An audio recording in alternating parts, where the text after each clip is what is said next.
Hello, friends. My name is Eliza Benham Hotchkiss. Welcome to my final resting place. I was buried here in 1888, having died of pneumonia at the age of 77. It is a lovely place, but a little too peaceful for my taste, which is why I am delighted to have the company of guests. So tell me, do you like my fine dress?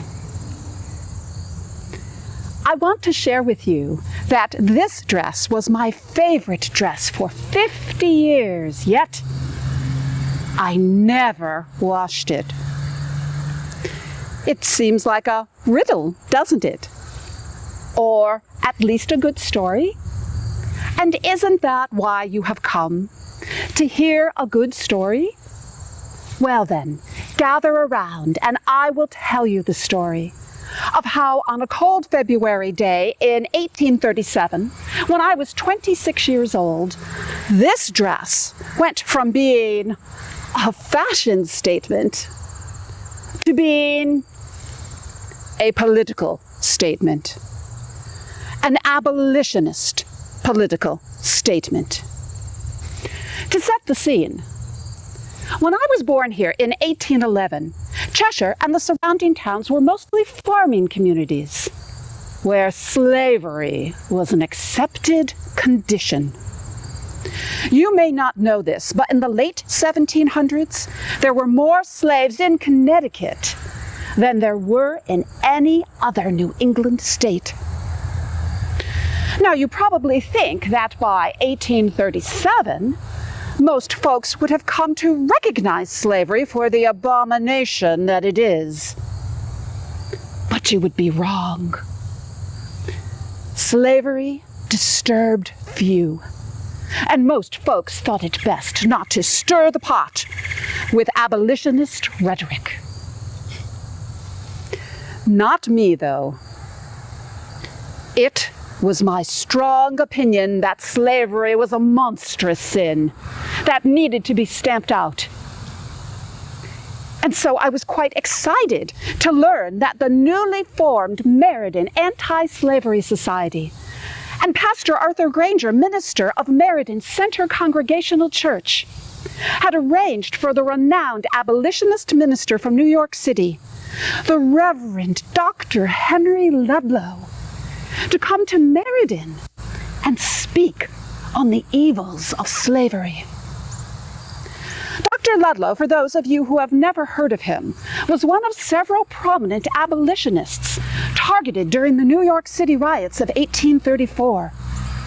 4 nights of violence, triggered in part by outrage over rumors that Dr. Ludlow had officiated at a mixed-race marriage. During the riots, Dr. Ludlow's family was driven from their home by an angry mob. And when it was over, Dr. Ludlow's house and his church had been significantly damaged. Of course, those events happened in New York City. In the summer, when people are prone to bad temper and civil disobedience. It never occurred to me that anything like that could happen here, which is why I inferred no threat in the various published statements opposing Dr. Ludlow's upcoming visit. On the day of the lecture, February 27th, I traveled with some friends from Cheshire to Meriden Center Congregational Church, where the lecture was being held. As we sat in the basement meeting room waiting for the event to begin, whispered rumors began circulating. Trouble is brewing. A group of protesters has organized, is gathering outside. The room was soon full of uneasy attendees, made even more uneasy when 2 of the lecture sponsors walked to the back of the room, locked the door, and placed a bench against it. Leaving was not an option now. Truthfully, I did not want to leave. I wanted to hear what Dr. Ludlow had come to say. Finally, the lecture began, and almost immediately Dr. Ludlow was interrupted by shouts from the outside and the thud of stones striking the door. When it became clear that the door would hold, Dr. Ludlow continued, in a voice recalibrated to command our full attention and to drown out the sounds of the disruption. We in the audience feigned a calm demeanor. But believe me when I tell you, the fear in that room was palpable. When, after a time, the assault on the door ceased, it was as if the entire room suddenly remembered to breathe. Was it over? Had the protesters given up?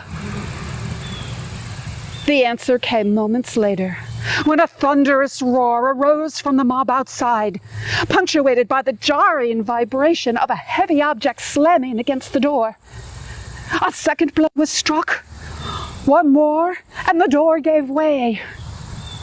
A group of men had used a log to batter down the basement door, and then they were descending upon us, not with fists, but with a barrage of rotten eggs aimed at Dr. Ludlow and the meeting sponsors.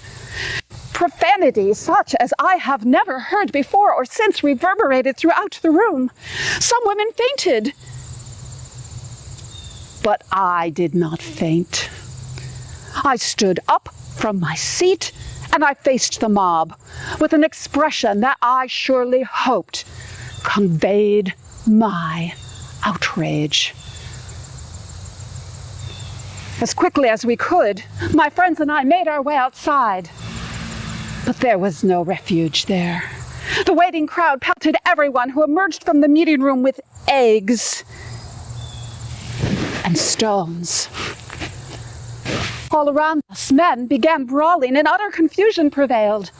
By the time we escaped the melee, my new silk dress, this dress, was ruined. The incident was forever known as the Meriden Riot of 1837. In the aftermath, some of the protesters were arrested, but many people blamed Pastor Granger for allowing such a contentious event to take place at his church. It took a long time for feelings in the community to die down, but eventually they did. As for me, well, I was forever changed by that day. I felt shaken, of course, but also emboldened and determined. Determined to lend my voice and my energy to the abolitionist movement and to other social reform efforts. Activism became my life's work, even after sidestepping spinsterhood at the age of 30 to become a wife and later a mother. I continued to fight for causes that I believed in, promoting temperance, ministering to prisoners, and working to alleviate the plague of poverty on women and children were all causes that I championed during my life. And I never washed this dress. I kept it, stained and rancid, as a reminder to stand firm in my convictions. It became my uniform of protest, and I wore it whenever I needed to muster courage to challenge the status quo. So many of the social issues that I sought to improve, inequality, inequity, poverty, slavery, still ravage humanity. From my place among the spirits, I am now only a witness to history, powerless to effect change. Unless, of course, My egg-spattered dress inspires some of you.